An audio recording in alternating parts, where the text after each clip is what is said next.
بسم اللہ الرحمن الرحیم۔ میرے تمام دیکھنے اور سننے والوں کو السلام علیکم ورحمۃ اللہ وبرکاتہ۔ دوستو، کرسمس کیا ہے؟ اس کے معنی ہیں معاذ اللہ، اللہ نے بیٹا جنا۔ آئیے قرآن کی روح سے جانتے ہیں کہ اس کی کس قدر حقیقت ہے۔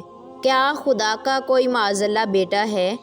ہم سب جانتے ہیں کہ حضرت عیسیٰ علیہ السلام کو اللہ تعالیٰ نے نبی بنا کر بھیجا اور آپ پر انجیل نازل کی گئی۔ یہ ہم سب مسلمانوں کا عقیدہ ہے، جبکہ عیسائیوں کا عقیدہ ہے کہ معاذ اللہ حضرت عیسیٰ علیہ السلام کو اللہ تعالیٰ نے پیدا کیا اور وہ اللہ کے بیٹے ہیں۔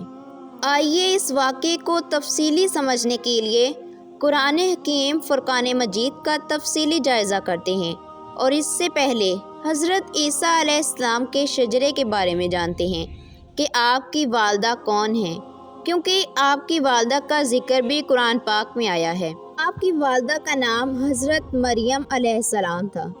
حضرت مریم علیہ السلام کا ذکر سورۃ آل عمران اور سورۃ مریم میں ذکر کیا گیا ہے۔ حضرت مریم علیہ السلام کی پرورش حضرت زکریا علیہ السلام نے کی، جس کا حوالہ ہم آگے جا کے قرآن مجید کی آیتوں سے ثابت کریں گے۔ ابن ماجہ اور مسند امام احمد سے روایت ہے، حضرت ابو ہریرہ رضی اللہ تعالیٰ عنہ فرماتے ہیں، حضور صلی اللہ علیہ وآلہ وسلم نے فرمایا کہ حضرت زکریا علیہ السلام لکڑی بڑھئی کا کام کرتے تھے۔ اللہ تعالیٰ نے قرآن مجید میں حضرت مریم علیہ السلام کی پیدائش کے متعلق کچھ یوں فرمایا ہے۔ سورۃ آل عمران کی آیت نمبر 34۔ وہ وقت یاد کرنے کے لائق ہے جب عمران کی بیوی نے کہا کہ اے پروردگار، جو بچہ میرے پیٹ میں ہے میں اس کو تیری نظر کرتی ہوں، اسے دنیا کے کاموں سے آزاد رکھوں گی، تو اسے میری طرف سے قبول فرما، تو سننے والا ہے، جاننے والا ہے۔ پھر جب ان کے ہاں بچہ پیدا ہوا تو کہنے لگیں کہ اے پروردگار، میرے تو لڑکی ہوئی ہے، جبکہ اللہ تو خوب جانتا ہے جو ان کے یہاں ولادت ہوئی تھی، اور کہنے لگیں کہ میں نے اس کا نام مریم رکھا ہے۔ قرآن کی ان آیات سے ایک بات ثابت ہو جاتی ہے کہ حضرت مریم علیہ السلام کی ولادت بھی اس قدرتی عمل کے ذریعے ہوئی، جو قدرتی عمل اللہ تعالیٰ نے بنی نوع انسان کے لیے تخلیق فرمایا ہے۔ حضرت مریم علیہ السلام کے والد محترم کا نام حضرت عمران تھا۔ آپ بیت المقدس کے امام اور قربانیوں کے محتمم تھے۔ آپ کی وفات کے بعد حضرت مریم علیہ السلام کی پرورش کے لیے تمام لوگوں نے خواہش کا اظہار کیا کہ ہم کریں گے۔ ادھر آپ کے خالو حضرت زکریا علیہ السلام نے بھی اپنی خواہش ظاہر کی۔ اس بات کو اللہ تعالیٰ قرآن پاک میں سورۃ آل عمران کی آیت نمبر 36 میں یوں بیان فرماتا ہے، اور زکریا کو اس کا کفیل بنایا۔ زکریا جب کبھی عبادت گاہ میں اس کے پاس جاتے تو اس کے پاس کھانا پاتے۔ یہ کیفیت دیکھ کر ایک دن مریم سے پوچھنے لگے کہ مریم، یہ کھانا تمہارے پاس کہاں سے آتا ہے؟ وہ بولی کہ اللہ کے ہاں سے آتا ہے۔ بے شک اللہ جسے چاہے بے حساب رزق عطا کرتا ہے۔ اس آیت مبارکہ میں اللہ تعالیٰ نے واضح طور پر بتایا ہے کہ مریم علیہ السلام کے لیے آسمان سے کھانا نازل کیا جاتا تھا، کیونکہ حضرت مریم علیہ السلام کو اللہ تعالیٰ نے تمام غیر محرم کی نظروں سے دور رکھا تھا اور آنے والے دنوں میں ایک نبی کی بشارت سے نوازا تھا، جیسا کہ قرآن پاک میں اللہ تعالیٰ نے سورۃ آل عمران کی آیت نمبر 44، 45، 46 اور 47 میں ارشاد فرمایا ہے۔ وہ وقت بھی یاد کرنے لائق ہے جب فرشتوں نے مریم سے کہا کہ مریم، اللہ تم کو اپنی طرف سے ایک کلمے کی بشارت دیتا ہے جس کا نام مسیح اور مشہور عیسیٰ ابن مریم ہوگا، اور ماں کی گود میں بڑی عمر کا ہو کر دونوں حالتوں میں لوگوں سے یکساں گفتگو کرے گا اور نیکیوں کاروں میں ہوگا۔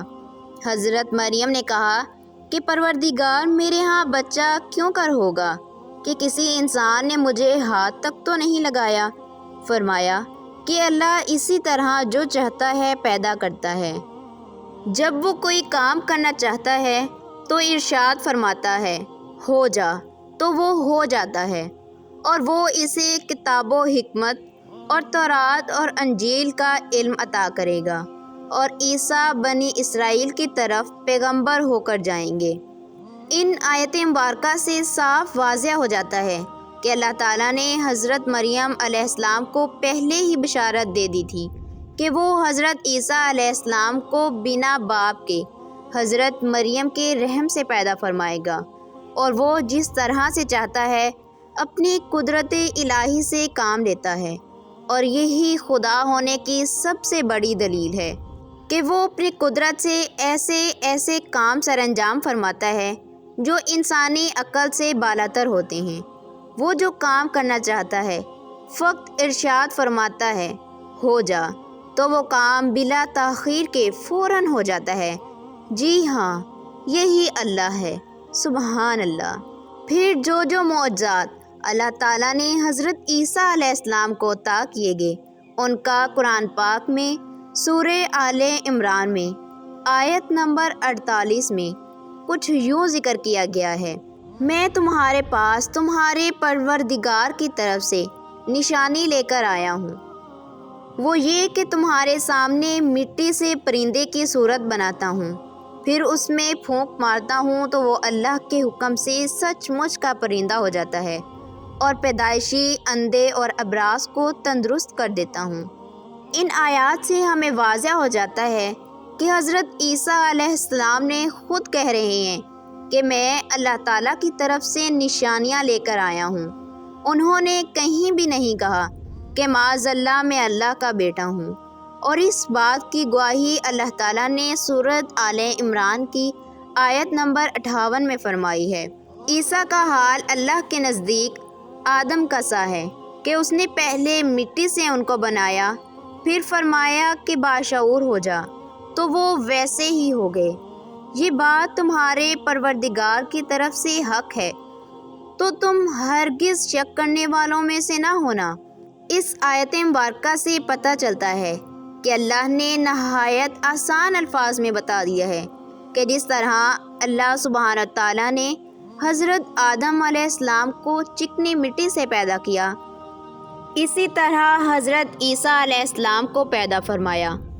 دوستو، میں یہاں مزید وضاحت کرنا چاہوں گی کہ اللہ تعالیٰ نے یہاں حضرت آدم علیہ السلام کی ہی کیوں مثال دی۔ اللہ تعالیٰ کو پہلے ہی سے معلوم تھا کہ آنے والے وقت میں لوگ معاذ اللہ پر جھوٹی باتیں باندھیں گے، اور قرآن میں حضرت آدم علیہ السلام کی مثال دی۔ اب مثال کیوں دی وہ میں آپ ناظرین کو بتاتی ہوں۔ حضرت آدم علیہ السلام کو بھی اللہ تعالیٰ نے بنا نطفہ کے پیدا فرمایا، اور حضرت عیسیٰ علیہ السلام کو بھی بنا باپ کے بنا نطفہ کے پیدا فرمایا۔ اسی لیے اللہ تعالیٰ نے حضرت آدم علیہ السلام کی مثال آیت میں دی کہ ہم اللہ کی گواہی کو سمجھ سکیں، سبحان اللہ۔ اور کوئی یہ شک و شبہ نہ رکھے کہ کوئی آخر بنا باپ کے کیسے پیدا ہو سکتا ہے، تو جیسے حضرت آدم علیہ السلام کو پہلی بار پیدا کر سکتا ہے، وہ اللہ ایسے ہی دوبارہ حضرت عیسیٰ علیہ السلام کو بھی پیدا کر سکتا ہے۔ اسی لیے اللہ تعالیٰ فرماتا ہے کہ قرآن حکیم میں تم لوگوں کے لیے نشانیاں ہیں، اور یہی تو وہ نشانیاں جو ہمیں بتائی جا رہی ہیں۔ پھر اللہ تعالیٰ نے بیٹے سے متعلق بھی قرآن پاک کی سورۃ مریم کی آیت نمبر 34 میں ارشاد فرمایا، جس کا ترجمہ یہ ہے، اللہ کو شایع نہیں کہ کسی کو بیٹا بنائے، وہ پاک ذات ہے۔ پھر اسی طرح سورۃ مریم کی آیت نمبر 87 میں فرمایا، اور کہتے ہیں کہ رحمان بیٹا رکھتا ہے۔ ایسا کہنے والوں، یہ تم بری بات زبان پر لاتے ہو، قریب ہے کہ اس جھوٹ سے آسمان پھٹ پڑے اور زمین شک ہو جائے اور پہاڑ پار ہو کر گر پڑیں کہ انہوں نے رحمان کے لیے بیٹا تجویز کیا، اور رحمان کو شایع نہیں کہ کسی کو بیٹا بنائے۔ ہر شخص جو آسمان اور زمین میں ہے، رحمان کے روبرو بطور بندہ ہی آئے گا، اب اس آیت سے ہمیں کیا سیکھنے کو ملتا ہے کہ واقعی اللہ سبحانہ تعالیٰ کا کوئی بیٹا نہیں۔ دوسری بات جو ہمارا رحمان ہمیں بتا رہا ہے وہ یہ کہ جو آسمانوں میں ہے، اب آسمانوں میں کون ہے؟ اللہ خالی یہ بھی تو فرما سکتا تھا کہ جو زمین میں رہنے والے ہیں قیامت کے روز بطور بندہ ہی آئے گا، لیکن اللہ سبحانہ تعالیٰ نے آسمانوں کا ذکر کیا، جس کا مطلب ہے کہ اللہ تعالیٰ نے یہاں حضرت عیسیٰ علیہ السلام کا ذکر کیا، جن کو اللہ تعالیٰ نے اپنے کرم سے آسمان میں اوپر اٹھا لیا تھا، اور اس بات کا ذکر سورہ آل عمران کی آیت نمبر 54 میں کیا، جس کا ترجمہ یہ ہے کہ حضرت عیسیٰ میں تمہاری دنیا میں رہنے کی مدت پوری کر کے تم کو اپنی طرف سے اٹھا لوں گا اور تمہیں کافروں کی صحبت سے پاک کر دوں گا۔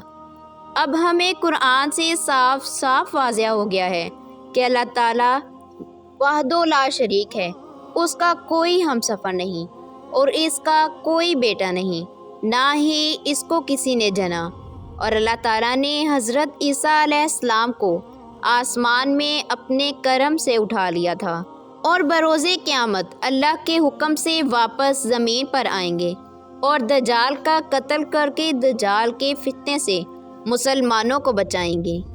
کوئی غلطی کوتاہی ہو گئی ہو تو اللہ پاک مجھے معاف فرمائیں۔ اللہ ہم سب کا حامی و ناصر ہو، آمین ثم آمین۔ چینل کو سبسکرائب کر لیں تاکہ تمام آنے والی ویڈیوز آپ تک پہنچتی رہیں اور آپ بھی دین کا علم حاصل کرتے رہیں۔ دعاؤں میں یاد رکھیے گا۔ اللہ حافظ۔